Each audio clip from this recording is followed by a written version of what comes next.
O Tiago que escreve essa carta, tudo indica, é o Tiago, irmão de Jesus. O outro Tiago, que é o Tiago, irmão de João, ele foi degolado à espada no ano 45, quando essa carta ainda não havia sido escrita. Então, não há, pelo menos, sinais históricos, e nem na forma literária, que o Tiago que tenha escrito essa carta seja o Tiago, irmão de João. Tudo indica o Tiago, irmão de Jesus. Depois vocês podem ver em texto de Marcos e outros, esse Tiago que aparece nas Escrituras como irmão do Senhor Jesus. Era um líder muito importante, um líder que facilitou o processo de decisão na primeira reunião conciliar dos apóstolos, quando a igreja começou a chegar aos gentios. Quando Pedro foi degolado à espada, vocês conhecem muito bem esse texto lá no livro de Atos, que ele anuncia, não é? Ele diz assim: avisem aos irmãos e a Tiago. Né? Quando ele diz avise os irmãos e ao Tiago, tudo indica que é esse Tiago. Então, é um nome que aparece muitas vezes nas Escrituras, quando Paulo fala da sua vocação e do seu ministério, lá no capítulo 2 do livro de Gálatas, ele diz: Pedro, Tiago e Cefas nos deram a destra da comunhão, referindo-se ao ministério dele e do Barnabé. Então, esse Tiago que Paulo diz me deu a destra da comunhão, é possivelmente o mesmo que escreveu essa carta. Então, é um líder assim muito influente. Tudo indica que a sua vocação e o seu ministério foi mais em Jerusalém mesmo, mas ele resolveu escrever essa carta para os judeus que estavam em diáspora. O texto diz assim: as 12 tribos que se encontram na dispersão ou em diáspora, saudações, em outras traduções, saúde, né? Então ele escreve para esses irmãos e irmãs, que são homens e mulheres que estão aí sem endereço.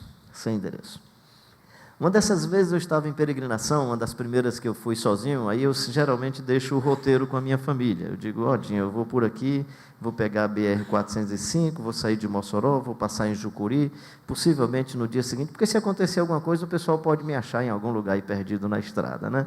E eu lembro que uma das vezes eu saí de Mossoró para um lugar chamado Jucuri, cerca de 15 quilômetros. Saí muito cedo, mas aí fui parando, conversando com um e com o outro. Quando eu percebi, o sol já estava muito quente, era mais ou menos 11 horas, e uma mochilinha pequena, mas ela me perturbava. Nunca vi uma mochila para perturbar tanto naquele dia. Colocava nas costas, ela perturbava, colocava do lado direito, colocava do lado esquerdo, pendurava na mão e a mochila perturbava. Eu estava a mais ou menos 250 quilômetros de Fortaleza, 265 quilômetros. Aí quando eu vejo um carro para, eu geralmente vou caminhando, olhando os carros que vêm de frente. Aí um carro parou do lado direito, eu achei o carro parecido com uma das minhas irmãs, mas não imaginei jamais que fosse minha irmã naquela estrada. Aí ela baixa o vidro: menino, o que é que você está fazendo nessa estrada, menino? Aí eu digo: eu sou bicho de estrada, eu que quero saber o que é que você está fazendo aqui, menina. Aí eu perguntei a Dinha por onde é que você estaria, ela me disse que era nesse roteiro. Aí eu vim para lhe dar algum apoio, você está... Olha que cara em diáspora, com logística desse jeito. Isso não é diáspora igual dos irmãos. Eu vim para... Você não quer água? Trouxe iogurte, trouxe aqui umas frutas, está precisando de alguma coisa? Eu digo: estou, querida. Eu estou precisando que você leve essa mochila, que essa danada está me perturbando, né? Fui aprendendo na vida, a partir da elaboração que eu fiz dessa experiência, que às vezes nós agregamos acessórios à vida que são desnecessários, que poderiam ser descartados, não é? É tão interessante, eu falei isso aqui na sexta-feira, quando eu preparo meus objetos para uma peregrinação, eu preparo com o enfoque da proteção. Protetor solar, um boné, o tênis, né? Não, tem que ser uma roupa mais leve. Tem que ser pouca coisa, porque não vai dar para levar muitas coisas nas costas, né?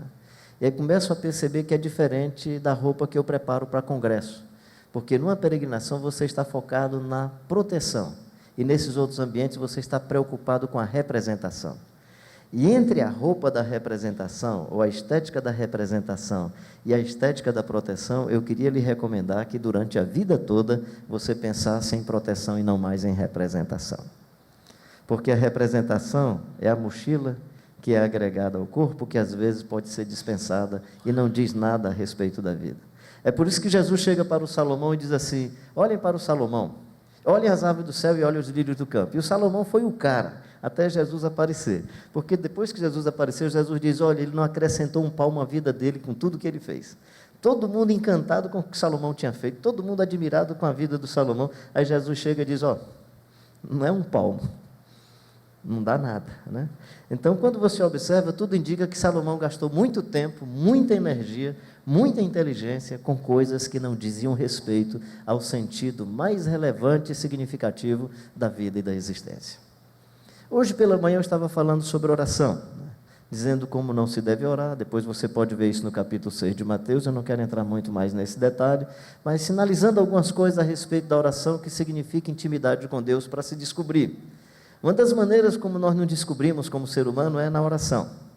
Mas eu acho que uma das outras maneiras como nós nos descobrimos como ser humano é também na peregrinação, em diáspora. Porque em diáspora você é você e mais nada. É a sua presença ambulante. O máximo que você leva em diáspora é o seu corpo, que nem sempre é você, né? O seu corpo é esse envelope que guarda uma essência extraordinária que está dentro de você, que é o sopro de Deus. De tal forma precioso esse sopro de Deus, que no dia que ele for tirado, a gente tem que enterrar o seu corpo, no mínimo, no máximo 24 horas, porque senão vai começar um processo de apodrecimento terrível. Então tem dentro desse corpo, desse envelope, um tipo de conteúdo, né, que eu chamo sempre de núcleo básico da existência, que a Bíblia vai chamar de sopro de Deus, em outras ocasiões vai chamar desse espírito humano, né, esse sopro da vida, que está dentro de nós, que é isso que nós precisamos guardar. Presumo que é isso que a Bíblia diz, o maligno não toca. Nessa área, agraciada pela presença do Jesus Cristo de Nazaré, o maligno não toca, o maligno não toca. Por isso que eu sempre afirmo que você não é a sua imagem pública, você não é o seu pecado, você não é a sua doença. A doença é algo que agregou-se ao seu corpo, mas não é você. O pecado, você pode ser responsável por ele, mas o pecado não é você. O título está agregado a você, mas o título não é você. A conta bancária está agregada a você, mas a conta bancária não é você. Cuidar desse ser é extraordinário. E esses irmãos em diáspora e em peregrinação, que não têm conta bancária, que, por tudo indica, eles não são reconhecidos pela imagem pública social, tudo indica que eles não são reconhecidos por títulos, esses irmãos estão tendo a chance de se descobrindo cada vez mais na sua interioridade. São homens e mulheres que estão em dispersão, e uma das coisas que Tiago vai dizer para eles é: a despeito da tribulação, a despeito da provação, alegrem-se, alegrem-se.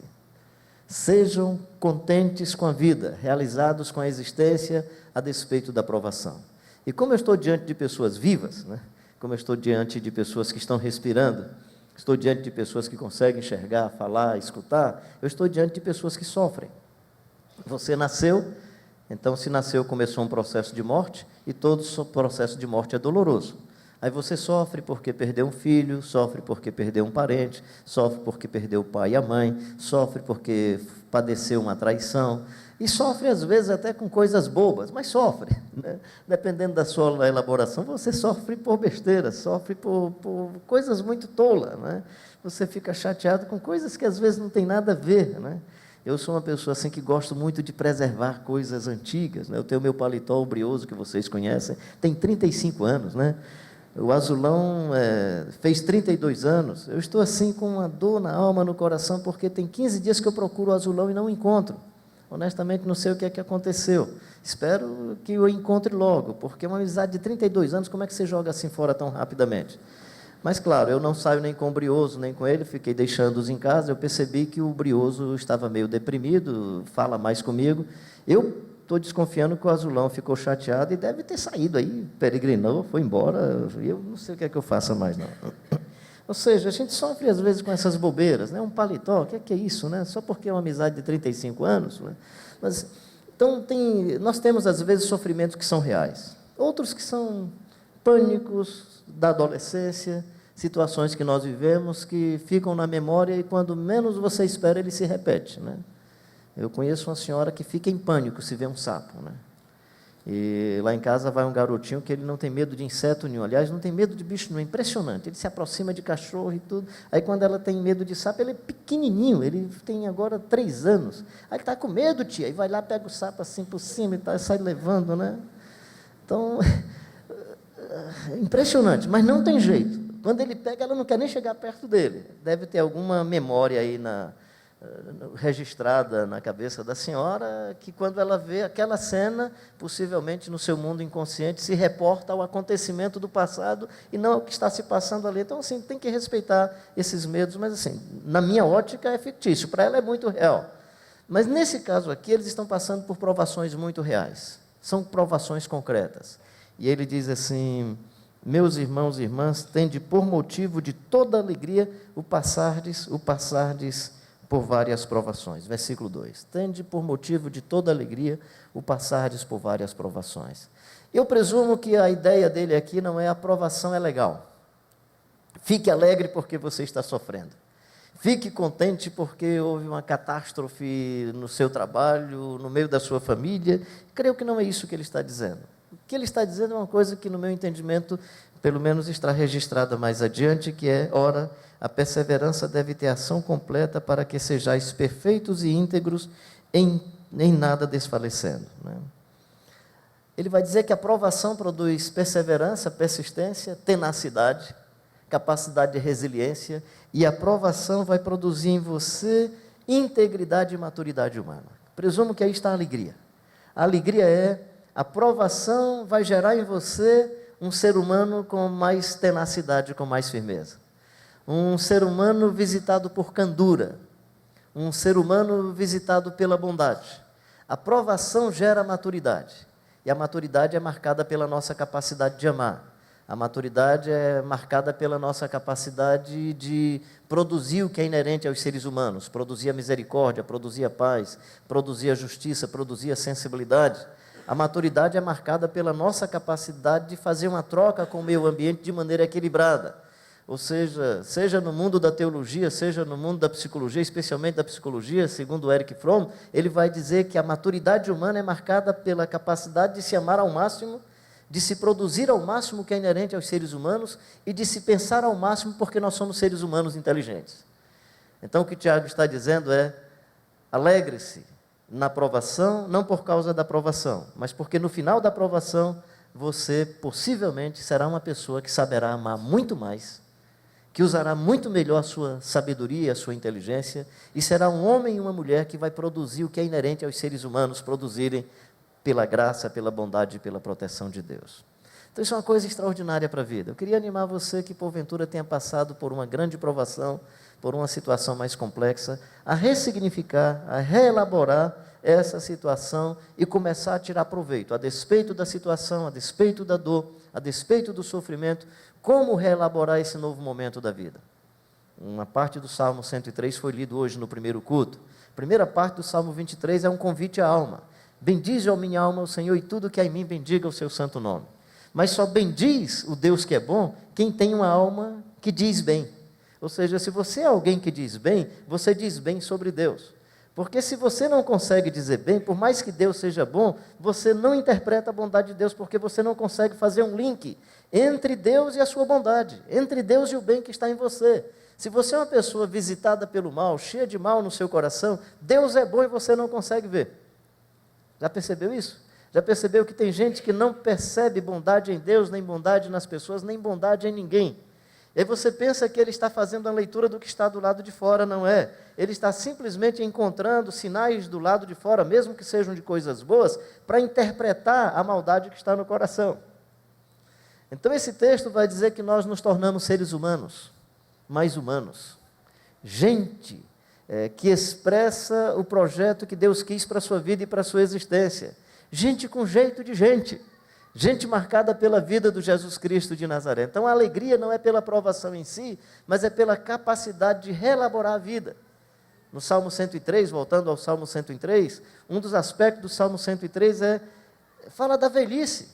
E diz que os idosos vão renovar a sua juventude. Abracei um migão aqui que eu não via há muito tempo, o Beijoca, estava aqui no culto anterior. Aí veio: tudo bom, rapaz, tudo bem? Apoiei Atletas de Cristo lá em Fortaleza e tal.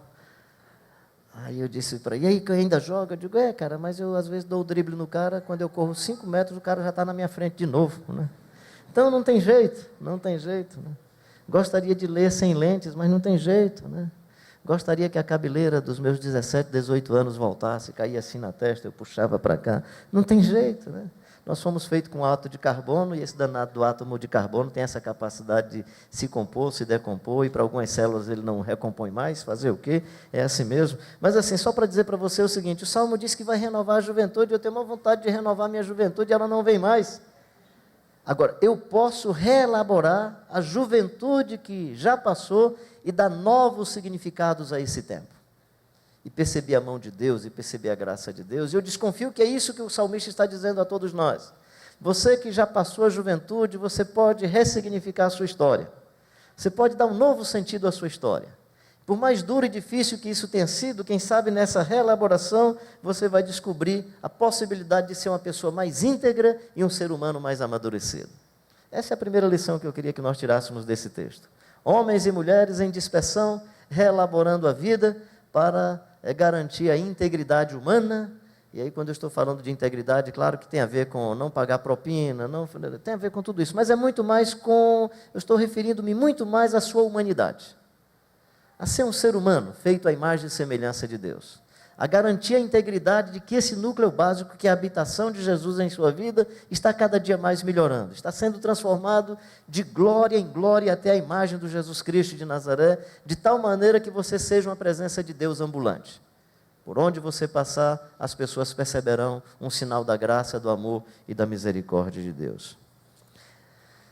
Depois disso, garantindo a nossa integridade, a nossa maturidade humana, o texto vai falar de uma outra coisa, que esses que estão em dispersão não têm a chance que eu e você temos, de ir para o espaço acadêmico, de aprofundar o conhecimento da vida, de ter mais discernimento por causa das informações que você recebe no ambiente acadêmico. Claro que nem todo ambiente acadêmico oferece informações interessantes para você ter uma percepção mais crítica da sociedade e da realidade, mas sem dúvida nenhuma, quando você pega dados, quando você pega informações, faz análise da informação, às vezes você pode chegar a certas conclusões que os outros não tinham.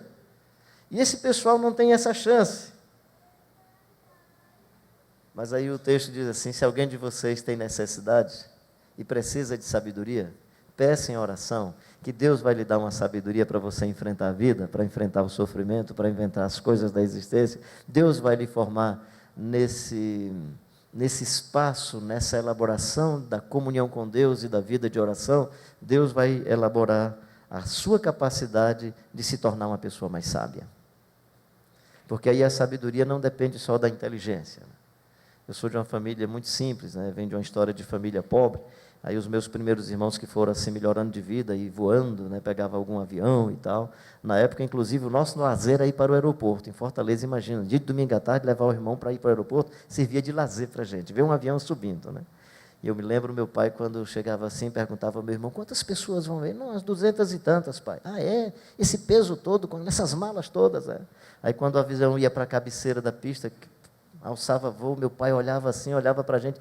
É muita ignorância da inteligência humana, Eu achava legal essa frase dele, Então, nem sempre a inteligência humana significa sabedoria. A inteligência humana pode estar, não estou dizendo que é esse caso específico, mas a inteligência humana às vezes pode significar uma ignorância terrível. A corrupção, muitas vezes, é feita com muita inteligência.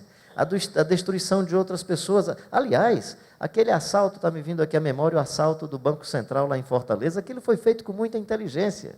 O pior é que o troço foi tão bem feito que se transformou em filme. Assim, é mais ou menos assim, se fizer bem feito, a gente lhe ensina a roubar. Faça bem feito que aí vai ser legal. Então a pergunta não é fazer bem feito, estou fazendo de maneira eficiente o quê? Porque pior do que não fazer é fazer de forma eficiente o que Deus não pediu para a gente fazer. Ou fazer aquilo que é contra a vida. Então esse texto diz, se alguém precisa de sabedoria, peça a Deus que Ele dá essa sabedoria e não lança em rosto. Então de um lado a sabedoria vem como esse processo, esse cadinho, essa construção a partir das provações e das dores da vida, mas o sofrimento, aliás, a sabedoria é também resposta da nossa comunhão com Deus. E aí é não orar religiosamente, mas orar buscando intimidade com Deus, buscando ser visitado pelo Espírito Santo, buscando discernir o que Deus deseja para as nossas vidas, fazer da vontade de Deus a nossa comida, o nosso alimento, a nossa bebida, fazer da vontade de Deus, o encantamento da existência, o fascínio para que as coisas se cumpram bem na nossa vida e na nossa existência. Depois ele vai falar de duas coisas, do bem e do mal. Ele vai dizer que o pecado gera morte e o bem gera vida. E o pecado é fruto do meu encantamento pelas coisas, pelo meu contexto, né? São o que João vai chamar de concupiscência dos olhos, soberba da vida. Na verdade, se a gente pega Mateus capítulo 4, Lucas capítulo 4, ali sobre as tentações de Jesus, o pecado é a linha tênue entre coisas necessárias à vida e coisas que destroem a vida. Por exemplo, o pecado é uma linha tênue entre o pão que é tão necessário e o pão para projeção pessoal. Se tu és o Filho de Deus, transforma essas pedras em pães. Então, naquele momento, não é coma porque você precisa, é usa do pão para mostrar poder. Então, é uma linha tênue entre o pão, né, e a utilização dos bens ou do pão para projeção pessoal, para orgulho, para ser melhor do que as outras pessoas. É uma linha tênue entre a beleza do sexo, entre o encantamento da sensualidade e a possessão do corpo do outro. Pecado é uma linha tênue entre ter o outro como expressão do amor, da graça, da bondade, da misericórdia, da vida solidária, da plenitude da existência humana, e ter o outro como objeto de cama e mesa. Então é uma linha muito tênue. É uma linha muito tênue. É uma linha muito tênue entre o testemunho, entre o reconhecimento público e, ao mesmo tempo, fazer disso um espaço onde você vai ser elogiado, os anjos vão sustentar você se você for no pináculo do templo. É uma linha tênue entre a vida bonita do Jesus de Nazaré e a possibilidade de ser aplaudido. É uma linha tênue entre os bens que nós desfrutamos da natureza e a acumulação dos bens. Tudo isso te darei se prostrado me adorares. E aí Tiago, quando escreve a esses irmãos que estão em dispersão, ele diz o seguinte: tudo que é mal, que gera morte, vem dessa maldade que está em nosso coração, vem dessa tentação. E a tentação sendo expandida, ela vai gerar o pecado, e o pecado vai se consumar na morte. A morte física também, mas a morte do ser humano, que era você. A morte da beleza que estava dentro de você. Por isso que quando Paulo escreve aos Efésios, ele diz que nós estávamos mortos andando em delitos e pecados. São mortos que andam. Que interessante, né? Que interessante. Aliás, quando Jesus fala sobre a morte na relação com os nossos irmãos e irmãs, é muito interessante porque ele diz assim, está escrito, não matarás, eu porém vos digo. Se você percebe que o irmão e a irmã têm alguma coisa contra você, e você não tem condição de deixar a oferta no altar para primeiro se reconciliar com seu irmão e sua irmã, você já é digno de julgamento. Por causa do irmão, não por causa de você. Por que você é digno de julgamento? Porque quando você diz não matarás, você está matando o outro. Mas quando você não tem condição de se aproximar do outro, é porque você está se auto-assassinando. O que Jesus está dizendo é, enquanto na sociedade, na religião, o não matarás é cuidado para não tirar a vida do outro, o que Jesus está dizendo a nós é cuidado porque você tira a vida do outro quando você começa a tirar a sua vida. Quando você percebe, quando você perde a sensibilidade de amar, quando você vai jogando fora a misericórdia, quando você não tem mais graça em seu coração, quando você não se alimenta de firmeza e candura, quando você se permite visitada pelo azedume que o outro gerou em você, pela lama que o outro pôs em sua vida. E aí, alimentando-se da lama e do azedume do outro, quando nós menos esperamos, você não é mais uma pessoa cheia de candura. Foi-se o amor, foi-se a misericórdia. Esse texto está dizendo que o pecado que está dentro de nós vai gerando morte, vai gerando morte. E a opção é você fazer uma outra busca, que é a busca do bem. E onde é que está o bem? Não vos enganeis, meus amados irmãos, versículo 16 e 17. Toda boa dádiva e todo dom perfeito vem descendo lá do alto, do Pai das luzes, em quem não pode existir variação ou sombra de mudança. Pois, segundo o seu querer, Ele nos gerou pela palavra da verdade, para que fôssemos como que primícias das suas criaturas. Coisa linda, gente. A ideia é mais ou menos assim. Se você se permite, encantado pelos fascínios do mundo, Lá mais adiante, Tiago vai dizer que o fascínio pelo mundo gera inimizade contra Deus, ou seja, você quer ser inimigo de Deus, é só se fascinar pelo mundo. E quando eu estou falando de mundo, eu estou falando de poder, fama, prestígio e acumulação de bens. Especialmente esses itens dizem respeito ao mundo. Eu não me refiro ao mundo amar as pessoas, ter um casamento legal, amar, viver a beleza da cultura, cantar e cantar a beleza de ser um eterno aprendiz. Tanta coisa bonita que está por aí, né? Ando devagar porque já tive pressa. Ai, meu Deus do céu, coisa bonita, né? Já estou me aproximando do túmulo, é que eu quero andar devagar mesmo, para não chegar lá tão cedo. Quero demorar a chegar. Mas tem um tipo de mundo que Jesus diz, olha, eu não sou desse mundo. Ou seja, o meu arquétipo e a matriz da minha sociedade não diz respeito ao arquétipo e à matriz da sociedade de vocês. Não, cara, eu não sou desse mundo, eu não estou lutando por isso. Então, quando o texto fala sobre o que gera a morte, o que gera o pecado, o que vai matando a gente por dentro, está relacionado a essas coisas do mundo que são antivida, que são anti-Deus, que são anti-humanas, né?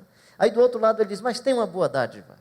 E ele vai relacionar essa boa dádiva com a palavra de Deus, com sensibilidade para perceber a comunicação de Deus, com essa sensibilidade profunda para, nas tribulações da vida, nos bens da vida, olhando para a natureza, olhando para as Escrituras, olhando para as pessoas, acolher a palavra de Deus, acolher a palavra de Deus.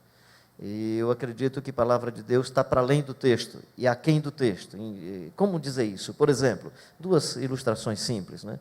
O salmista olha e diz assim, olha para a natureza e começa a fazer uma poesia sobre a natureza. Registra essa poesia, a poesia veio para o livro. Aí se tornou palavra de Deus quando está no livro. Tá, mas a experiência que ele viu antes de registrar, foi ou não palavra de Deus? O Jeremias olha para uma vara de amendoeira e tira a lição da vara de amendoeira. Aí, por que não mais olhar para as plantas e tirar lições da planta?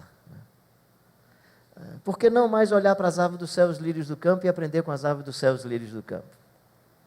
Se você não acredita que uma jumenta falou no Antigo Testamento, e aí não tem problema se você não vai acreditar, você não vai acreditar que 24 latas de creme de leite falaram comigo.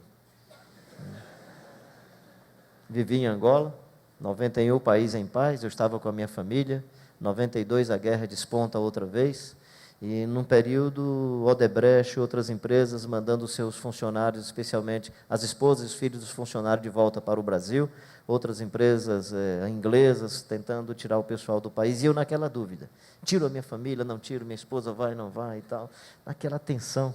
Um dia eu estou tomando café da manhã em casa, eu geralmente fazia uma boa refeição pela manhã, para vir fazer uma segunda refeição só no final do dia, porque a gente não devia estar se deslocando muito. E aí eu lembro que comentei com a Dinha, eu descobri que eu sou dependente de creme de leite. Creme de leite com doce de goiaba, creme de leite com farinha, creme de leite com rapadura, creme de leite com qualquer coisa, né? E naqueles dias eu procurei creme de leite em Luanda e não encontrei creme de leite em canto nenhum. Não encontrei mesmo. Tem uma feira aberta, que é a segunda maior feira pública aberta, né? Feira ao ar livre, em Luanda, que é a segunda maior feira da África. Procurei, você encontra até peça de avião, mas não encontrava creme de leite. Conversei com a Dinha sobre a minha dependência do creme de leite, fui para o meu trabalho, quando eu voltei no final do dia, ela, Carlinhos, você não sabe o que aconteceu. Foi, filha. Uma senhora chegou aqui, morava no Rio, disse que quando veio trouxe uma caixa de creme de leite, com 24 latas de creme de leite, perguntou se eu não queria comprar por $10, porque ela só não queria era colocar esse peso no avião. E aí, já comprei. Ela vai embora para o Rio e deixou aqui com a gente. Aí quando ela disse, já comprei, eu fiquei feliz com o creme de leite. Aí a minha vertente pentecostal se manifesta, que é aquela coisa de ficar conversando por dentro de você, né? Aí vem aquela conversa comigo na minha interioridade. Pois é, meu filho, mas eu estou trazendo esse creme de leite não é para atender o seu apetite, não. É para dizer que eu estou com vocês, ouvindo as conversas de vocês à mesa. Foi apenas um sinal da minha presença. Foi essa a elaboração que eu fiz. Aí eu, puxa vida, Deus falou agora foi com coral, né? Devia ser aquele tipo de coral, a primeira, a segunda, a terceira, né? Uma caixa de creme de leite falando comigo, né? Porque a questão não é se a caixa falou ou não. A questão é se naquele momento o meu ouvido estava sensível para perceber Deus. Então, quando esse texto diz que toda boa dádiva vem descendo lá do alto do Pai das luzes, né? Pois segundo o seu querer, Ele nos gerou pela palavra da verdade, é como no cotidiano, perceber palavra de Deus, voz de Deus, mensagem de Deus, através da natureza, através das bênçãos da vida, às vezes do sofrimento. Foi-me bom ter passado pela aflição para aprender os teus decretos, como diz o Davi, através do texto bíblico, de cânticos, de música, das elaborações, nessa comunhão com o Espírito, a voz do Espírito e a elaboração que você faz na sua interioridade. Então esse texto diz o seguinte: o mal vem do fascínio que você tem pelo pecado, e o bem vem pelo fascínio que você tem pela mensagem de Deus e pela voz de Deus. Você quer o bem? Esqueça esse outro fascínio para que você não se torne inimigo, inimiga de Deus, e seja amigo, amiga de Deus, querendo ouvi-lo sempre, acolher sempre a sua voz, através dos seus filhos, suas filhas. Você que é jovem, muitas vezes voz de Deus através dos seus pais, de circunstâncias, pela natureza e de várias outras maneiras. Havendo Deus outrora falado aos pais pelos profetas, nos últimos tempos nos falou pelo seu Filho Jesus Cristo. Quando diz, havendo outrora falado aos pais pelos profetas, havendo falado pela natureza, não está dizendo agora não fala mais assim. O texto não está dizendo isso. Está dizendo que, além disso, resolveu falar também através do seu Filho Jesus Cristo. Então esse texto nos anima a buscar a palavra de Deus. E buscando a palavra de Deus, você está se deparando com outra coisa extraordinária, que é a analogia que o Tiago vai utilizar, que é o seguinte: agora você se colocou diante de um espelho. Você se colocou diante de um espelho.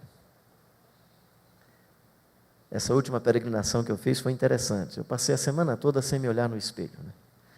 Quando eu cheguei em casa, eu disse: que barbona é essa, filho? Que cara é essa? E quando eu fui me olhar no espelho, misericórdia, Senhor, né? Gente, fazia tempo que eu não me olhava no espelho, né? Já me assombro, imagina naquela situação. Se você não se depara com a palavra de Deus, sabe o que é que está acontecendo com você? Você não está mais tendo um referencial para se olhar no espelho. Por isso que o Tiago diz: aquele que se aproxima da palavra de Deus está diante de um espelho. E aí dá para observar a vida e dizer: puxa, Senhor, eu estou falho nisso eu estou muito ruim, eu preciso melhorar nessa área, e dá uma maquiada e dá uma melhorada. Aí ele diz uma outra coisa, ele diz: cuidado para você não ser aquele tipo que se olha no espelho, quando passa 2 horas já se esqueceu que estava olhando no espelho. Passa um tempinho e não lembra mais, ou seja, vem para a escola dominical, vem para o culto, ouve a palavra de Deus, ouve cântico, ouve a palavra de um irmão, aquilo mexe no coração, mas 3 horas da tarde, 4 horas da tarde, tem um clássico e eu já esqueci. E começa tudo de novo do mesmo jeito, não dá uma arrumada na vida. Tiago diz que essa pessoa é imprudente. Essa pessoa é imprudente. Então essa olhada no espelho é importante. E como é que ele nos anima a olhar no espelho? Um outro aspecto que ele nos anima a olhar no espelho é observando 2 órgãos do sentido. Muito interessante, que é a fala e a escuta. A pessoa seja pronta para ouvir, tardia para falar, tardia para se irar. E aí me parece que também tem uma sequência aí em algumas situações. Você escuta, você fala, quando você menos espera, está super irritado, né? Você acolhe o cenário, você absorve o cenário, suas palavras começam a jogar fogo, veneno.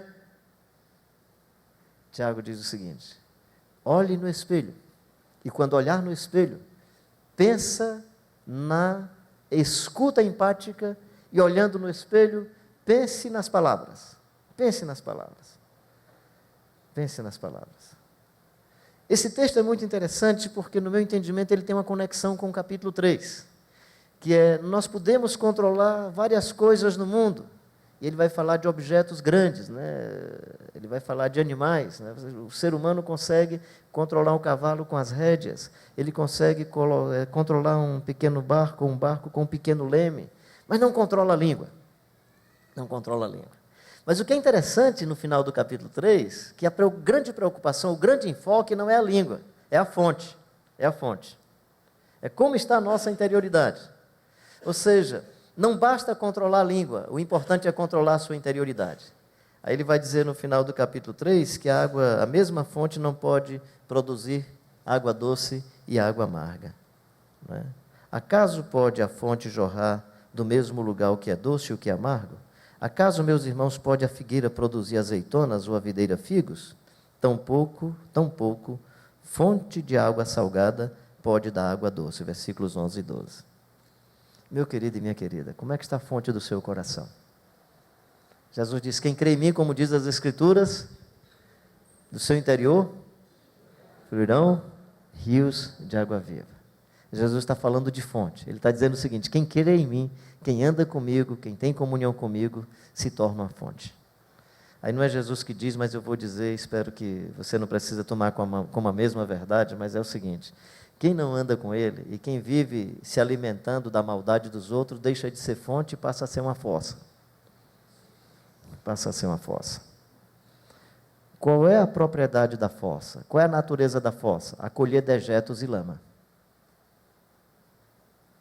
Por isso que quando você tem um inimigo ou inimiga, você não consegue ver coisa boa no inimigo e na inimiga. Só consegue ver coisa ruim. Aí daqui a pouco você está tão focado no inimigo e na inimiga, que aí o seu coração está cheio de lama, porque só vê coisa ruim nele e nela.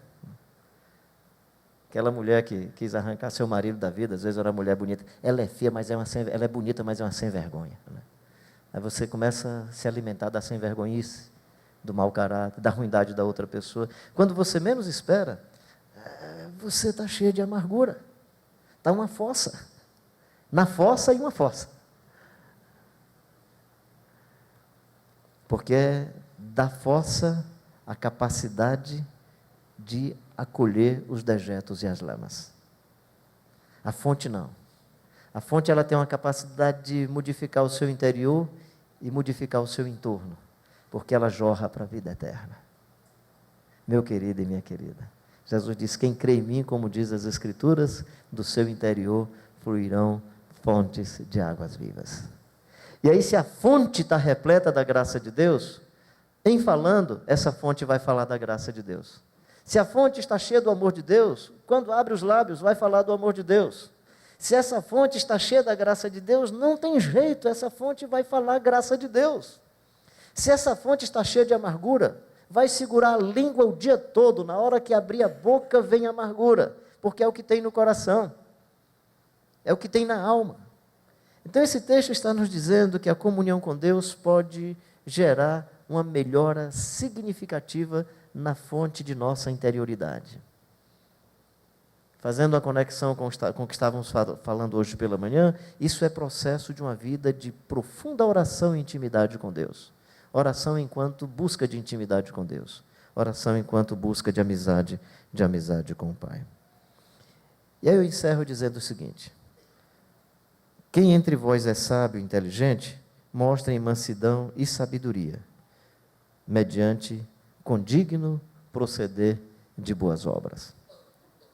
Esse texto tem, na minha compreensão, uma ligação com a frase da primeira parte da peça, que é para que fôssemos como que primícias das suas criaturas. Ou seja, imagina as pessoas olhando para você e dizendo, de toda a beleza que eu conheço em Salvador, o fulano, a fulana, é a beleza que mais me encanta. É primícia da criação de Deus. De toda a beleza que eu olho aqui em Salvador, a gente poderia perder aquela parte da ilha, a gente poderia até perder aquela árvore, nada contra, por favor, é bom preservar as árvores, mas assim, entre você, digamos que tivéssemos que fazer essa opção, o ideal é manter você e a árvore, mas digamos que tivéssemos que fazer alguma opção, eu diria o seguinte, a primícia é esse cidadão, a primícia é essa senhora, ou seja, esse morrendo nós vamos chorar, esse morrendo nós vamos lamentar profundamente. Ele ou ela, eles vão fazer muita falta entre nós. Eles não podem estar ausentes. Claro que a gente nem vai pedir para ressuscitar, porque só teve um que valeu a pena ressuscitar. Né? Eu e você, morrendo, nem hora para ressuscitar, manda levar mesmo, é a melhor coisa que faz. Mas assim, dizendo que a ausência vai fazer falta. E o que é lamentável em todos nós, é que nós só sentimos o valor das pessoas quando elas chegam nesse ponto terminal ou nesse ponto limite de ausência. E conto uma historinha para encerrar essa reflexão. Um casal da nossa igreja tinha uma filha que estava morando na Espanha e a menina sofreu um acidente. Foi um acidente muito grave. E todos nós oramos muito pela menina, a igreja orou, nós oramos e tal. E a menina, graças a Deus, passou por um processo de recuperação de tal maneira que a família veio para um culto de gratidão. Tivemos um culto especial no sábado à noite, com os principais familiares, os amigos e as amigas, as pessoas da igreja. Foi um culto só de gratidão para a menina. E foi muito interessante porque o pessoal foi colocando alguns slides, pegando em PowerPoint e tal, jogando ali no Data Show, e aparecia no telão, ela na UTI, depois ela saindo da UTI, depois ela sentada numa cadeirinha de rodas, depois ela de muleta. E nesse culto ela ainda estava de muleta, E eu lembro que, eu olhando os slides aí, num slide, a muleta estava assim no canto da parede, desolada, coitadinha encostada, né? E quando eu vi a muleta naquele desolamento, com aquela parte que põe assim no braço, boquiaberta, ela não só estava desolada, ela estava também assim, sem entender como são os seres humanos. Olhando e dizendo, mas que coisa, né? Esse pessoal veio se lembrar dessa menina só agora, porque ela chegou no ponto limite da vida. Inclusive estava o irmão dela e a irmã do lado, assim, no mesmo culto, na mesma celebração, e a muleta, e aí pastor, por que é que não estão falando desses dois também, só dela? Só porque esses dois não chegaram no limite? Por que ninguém está elogiando também o Levi? Por que ninguém está elogiando a Karine? Por que só a Carol? Só porque ela ia morrendo? Aí a gente se lembrou que ela era importante? Quer dizer que os dois, para serem lembrados, vão ter que passar por isso? Vão ter que chegar nesse limite? E a muleta começou a falar. De tal maneira que quando me chamaram para fazer a reflexão final, eu digo, irmãos, me desculpa, mas não sou eu que vou falar não. Carol, me arranja aí tua muleta, que ela está falando tanta coisa legal. Ela me deu a muleta, eu coloquei a muleta aqui na minha direita, e eu sou daquela vertente pentecostal que acredita nesse negócio de falar em línguas, interpretar. Eu fiquei interpretando a língua da muleta, que ninguém entendia a linguagem da muleta. Eu interpretei para os irmãos e as irmãs. Mas a muleta, com seu jeito inerte, estava perguntando sobre a inércia dos seres humanos. Por que eles precisam que as pessoas cheguem a um ponto terminal, ao limite da vida, para serem reconhecidos e reconhecidas que são importantes. Acredito que isso acontece porque nós deixamos morrer dentro de nós a sensibilidade humana. E aí por isso não conseguimos perceber a beleza do outro. Não conseguimos perceber a beleza do outro. Meu pai faleceu aos 91 anos de idade. Ele sofreu um câncer no pâncreas e foi muito rápido, 3 meses. E aí nós, os filhas, nos juntamos, providenciamos um local mais perto dos principais hospitais de Fortaleza, para dar para ele pelo menos um final mais confortável, não morrer de maneira ofegante. Aí um dia, meio-dia, minha mãe me ligou, meu filho, seu pai está com taquicardia aqui muito forte, respirando com dificuldade. Eu fui correndo para pegar meu pai, era depois do horário de almoço. Ele morava, nesse período, no primeiro apartamento, no primeiro andar de um bloco de apartamentos. Aí desci com ele já numa cadeirinha de roda. Ele já ainda andava, mas com dificuldade, era melhor colocar numa cadeirinha de roda. Desci. Quando eu cheguei embaixo, ele, meu filho, eu esqueci da minha carteirinha do meu convênio médico. Aí mamãe estava do lado, eu sei onde é que está. Idosa, assim, muito ativa, minha mãe é muito ativa, hiperativa. 93 anos agora, mas assim, ainda é do mesmo jeito. Mas aí ela, muito ligeirinho, foi lá, pegou a carteira, me trouxe. Quando ela me trouxe, aí meu pai disse, minha filha, vem aqui mais perto. Ela chegou perto dele, aí ele abraçou assim minha mãe pela cintura, aí deu um abraço muito forte. E do ponto de vista da despedida, eu acho que aquele foi o momento, assim, digamos, da despedida consciente, do abraço simbólico de final da vida. E ele abraçou assim minha mãe pela cintura, ela pôs a cabeça dele assim entre os seios. Aí ele disse, minha filha, eu acho que esse é o último abraço que eu estou dando em você. Aí apertou um pouco mais, ela apertou. Aí ela disse, meu querido, pode até ser o último abraço, mas ainda está muito parecido com o primeiro abraço que eu recebi. Romeu e Julieta devem ter ficado olhando e dizer, essa cena era nossa, roubaram a nossa cena. Meu querido e minha querida, estamos em peregrinação, estamos em diáspora, a vida é uma peregrinação, e o que vale na vida não é o seu endereço, o que vale da vida não é a sua cama, o valor da vida está na beleza da sua interioridade marcada pela presença do Jesus Cristo de Nazaré, e a beleza da sua vida estará marcada pela maneira como, a partir dessa visitação do Jesus de Nazaré, como refluxo, você acolhe e ama intensamente as pessoas. E ama intensamente as pessoas. E aí, vivendo como se fosse o último momento da vida, o abraço vai ser um abraço mais gostoso. Mas vivendo o último momento, com a memória ainda do primeiro momento, cada abraço terá ainda muito encantamento, muita leveza e beleza para a existência. É que Deus abençoe a todos e a todas, porque eu vou dar um abraço nadinho daqui a pouco, espero que não seja o último, mas espero que tenha o gosto e o sabor do primeiro, né? Todos. Amém.